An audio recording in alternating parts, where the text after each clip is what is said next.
Nah, kasus kemarin itu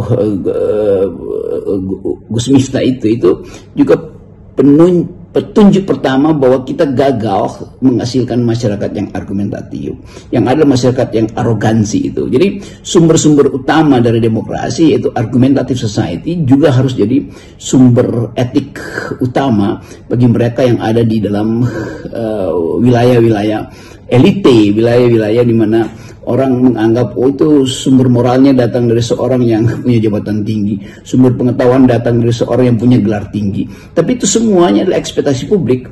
Jadi sekali lagi kita ada di dalam kesulitan sebetulnya, dan kesulitan itu harus kita atasi dengan semacam ya refleksi habis-habisan. Apa yang terjadi pada bangsa ini sehingga feodalisme masih tumbuh, arogansi masih ada tuh.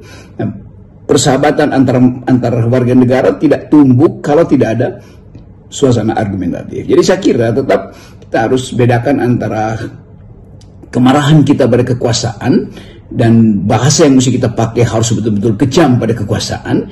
Tapi pada rakyat kita tidak mungkin mengucapkan hal yang sama. Artinya kita jadi kayak penguasa juga sebetulnya kan. Jadi siapalah mereka yang mengalami kepapaan karena kebijakan politik, mereka yang tidak beruntung secara sosial dan ekonomi, karena mereka sebetulnya dieksploitasi oleh mereka yang ada di atasnya tuh.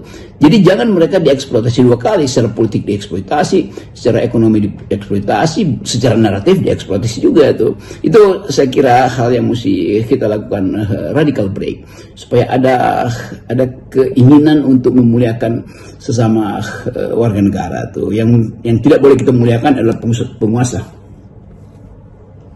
Saya kira apa yang terjadi pada Miftah ini adalah semacam godaan popularitas dan jabatan tinggi yang menjadikan seseorang itu menjadi arogan dan kemudian meremehkan orang lain, terutama yang statusnya jauh berada di bawahnya. Saya sering menggunakan istilah ini adalah yang saya sering karena adalah pendaki gunung gitu, orang kemudian mengalami disorientasi ya ketika naik ke puncak gunung dan tidak melalui aklimatisasi. Ya, ini bahaya ya orang-orang semacam ini. Sering sekali panggung itu menggoda seseorang untuk tampil arogan.